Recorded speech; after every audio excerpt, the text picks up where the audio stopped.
Bom, vamos lá. Então, quando você tem um amigo trabalhando onde você está fazendo entrevista, é bom falar? Sim, é bom falar. Por quê?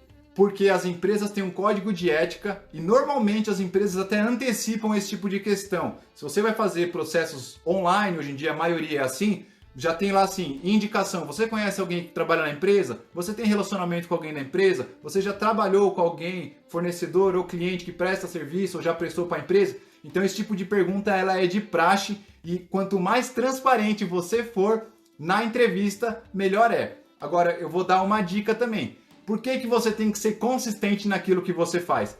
Na última empresa que eu entrei, uma multinacional americana, foi o seguinte, eu fiz o processo de entrevistas, fui o candidato escolhido, né? Porém, tinha uma pessoa, porém não, né? E tinha uma pessoa lá dentro já que trabalhou comigo em uma outra empresa anos atrás. E essa pessoa teve pouco contato comigo, mas a gente participou de um projeto em conjunto. E o que aconteceu? A pessoa que ia ser o meu futuro chefe chegou para ela, né? Viu ali pelo LinkedIn que tinha os contatos em comum, enfim. Então hoje é muito difícil você querer esconder qualquer tipo de informação. E aí ele foi lá e perguntou para tal pessoa, como que é o perfil do Denis? E aí essa pessoa respondeu positivo. Isso foi determinante para eu poder entrar, mesmo tendo sido o candidato vencedor do processo seletivo, ainda teve esse, vamos ver se é isso mesmo. Tá? Então é muito importante você ter transparência e principalmente você ter consistência, entregar bons resultados, manter um bom caráter, ter uma boa comunicação e um bom relacionamento com todo mundo. Tá? Isso só vai trazer vantagens para você. Por que um bem material seu adquirido aos olhos dos amigos, ao ver ele querem uma vaga... Ah, eu acho que eu entendi, tá? Tá cortando também o finalzinho, mas vamos lá. Eu tô entendendo assim, você teve sucesso, você comprou alguma coisa, conquistou algum bem material de mais valor, obviamente isso daí te dá uma impressão de status, né? De estar num crescimento, e aí as pessoas querem saber o que você faz, e querem trabalhar naquilo que você trabalha. Isso é comum, tá? Tem o lance de ser somente curiosidade, a pessoa quer saber o que você faz, o que você está fazendo que está dando certo, às vezes a pessoa está procurando um caminho desse, mas a maioria das pessoas tende a procurar o caminho mais fácil. Então, é aquela velha frase do todo mundo vê as pingas que eu tomo, mas não vê os tombos que eu levo, né? Aí na hora que você traz a pinga, a galera, opa! Aí sim, hein? Mas o quanto você ralou para conquistar aquilo, ninguém quer ver, né? Ninguém quer passar por aquilo. Então, é bem comum, tá? As pessoas tendem a procurar o caminho mais fácil. E você pode ter certeza aí, se eu falar para você, ó, pensa em alguns exemplos de pessoas que começam uma coisa e para, começam uma coisa e para, começam uma coisa e para e nunca dá certo em nada. Por quê? Porque falta perseverança, porque a pessoa vai com conhecimento raso em qualquer coisa e o que dá o resultado é você ter profundidade. Então, quanto mais você faz, quanto mais você se dedica, você está plantando, né? Então, muita gente quer plantar semente e colher o fruto. Não é assim, né? Você vai plantar semente, vai ter raiz, vai subir o caule, depois vai engrossar, vai fazer galho, vai fazer folha, para depois vir o fruto. Então a galera vê a sua colheita, né? E quer aquilo de uma forma rápida. Tá? Então isso é natural das pessoas.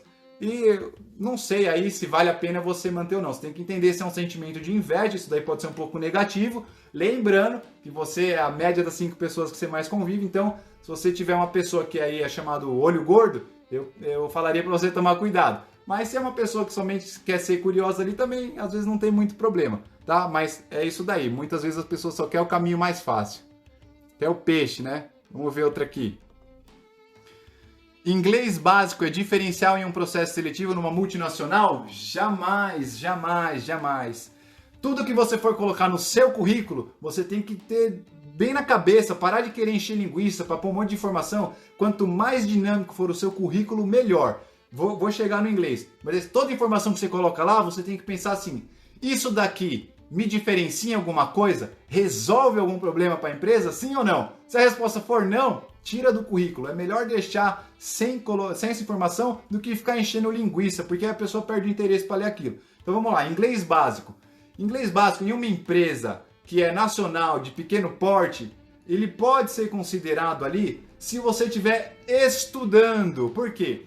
A pessoa vai ter uma percepção, às vezes numa multinacional, para cargos mais baixos, cargos de entrada, como um cargo de estágio ou um cargo de analista. Trainee não, tá? Muita gente acha que trainee é um estagiário bombado aí, mas não é. Trainee já é uma pessoa que vai ser treinada para ocupar um cargo de liderança. Então os requisitos são mais difíceis do que um cargo de entrada, por exemplo, um cargo de analista.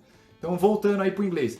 Se você tiver inglês básico e cursando, aquilo dá a entender que você começou a estudar, continua se especializando, e em breve você vai para o inglês intermediário, depois vai para o nível avançado, tá? Então você pode aproveitar este gancho para colocar isso no seu currículo, se você estiver cursando. Agora, se você estudou inglês há 2 anos atrás e seu inglês é básico, isso não vai diferenciar em nada, nada, porque que problema você consegue resolver com o inglês básico? Você consegue ler um documento técnico? Não. Você consegue se comunicar com alguém de fora? Não. Você consegue falar com o helpdesk para resolver um problema de TI do seu computador? Não.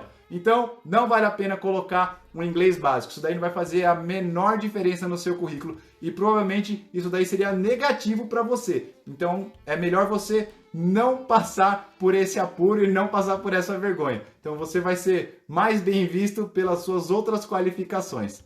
Tem uma vaga de CEO para trabalhar lá na sucata. Seu irmão recusou. Bora?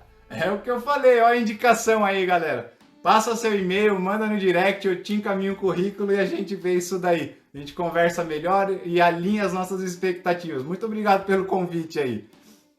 Brincadeiras à parte, Renan é um amigo meu, conheço o trabalho que ele faz lá, é bem legal. Então, Renan, obrigado pela participação aí. Mas, gente, eu quis dar um exemplo, é o seguinte, às vezes vocês vão ser pegos de surpresa numa determinada conversa, como essa daqui que o Renan mandou, e vocês precisam estar preparados para saber como proceder. Então, digamos que fosse verdade. Eu tô aqui conversando com alguém, né, num círculo de pessoas, alguém fala, tem uma vaga, você não quer ir? Aí você fala assim, eu gostaria, mas qual que é o salário? Primeira coisa que alguém vem, qual que é o salário? Não faz esse tipo de pergunta, pega essa, anota essa chave que é braba. Não faz esse tipo de pergunta, porque essa pergunta só diz respeito a você. E você primeiro tem que demonstrar que você está interessado em contribuir com a empresa antes de perguntar. Então, por isso que o salário, na maioria das vezes, é a última coisa a ser discutida. Tá? Então, depois que combinou aqui, as funções são essas, o cargo é esse, as suas responsabilidades são essas, a empresa está no tal cenário, resolvido? Tá, agora vamos para o salário. Que pode ser determinante, igual eu já falei na live passada, quando eu recusei o salário lá de 13 mil reais, se você não viu, depois assiste, que foi determinante para recusar, mesmo tendo sido aprovado no processo seletivo. Tá? Então, é assim que funciona o jogo. Você primeiro tem que ser escolhido, anota, essa é brava. Você primeiro tem que ser escolhido para depois você querer escolher. Fechou? Os dois operam, só que um usa um avental, o outro não. Ah, garoto!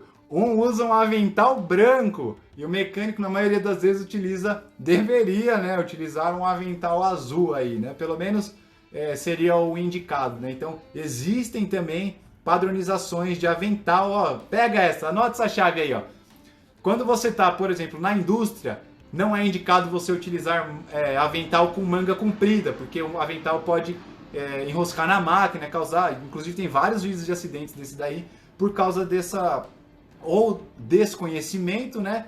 Ou até uma falta de consciência das pessoas que estão operando. Tá? Então, o avental, para quem trabalha em indústria, ele existe para proteger a roupa, para proteger a pessoa, e na maioria não, ele deve ser de manga curta, esse é o indicado. Se é um trabalho do tipo solda, aí existe um outro avental que é de couro, existem os mangotes, que é para proteger aqui por causa dos respingos e tudo mais. Então, existe um procedimento, né? Existe uma padronização, uma uniformização dos profissionais em determinadas áreas. Tá? Eu aproveitei o gancho para poder falar desse avental aí, fechou? E o do médico é branco, né? Inclusive em hospitais, se você assiste Grey's Anatomy, é bastante claro lá, né? Você vê que eles têm uniforme azul claro e depois que eles são promovidos a médicos, cirurgiões, eles utilizam uniforme azul escuro, né? Então é um padrão lá do hospital da série e existe essa diferenciação. Então é muito importante a parte de uniformização, inclusive em indústrias, tanto em hospitais, para visitante também é bastante importante. Normalmente as empresas que têm uma governança na parte de segurança mais bem definida, mais madura, colocam um colete para identificar os visitantes. E não é preconceito não, tá? Muita gente fala assim, tá na cara que eu vou ser um visitante, as pessoas me olham de lado. Mas isso daí é o seguinte, as pessoas não são treinadas na sua empresa, como visitantes, para rota de fuga de incêndio. Então, se por qualquer motivo começar um incêndio e os visitantes estão lá, aquele colete é para identificar que alguém tem que acompanhar aquelas pessoas e direcionar para a rota de fuga. Então, todos os funcionários tem treinamento de brigada de incêndio, tem simulação para poder saber qual que é o tempo máximo ou o tempo médio de evacuação da área no caso de um incêndio. Fechou? Então todo funcionário tem que ter esse treinamento, tem que ter essa consciência e por isso existe esse tipo de padronização. Muito obrigado aí, essa pergunta foi bem legal aqui a colocação, aproveitei para dar essa explicação.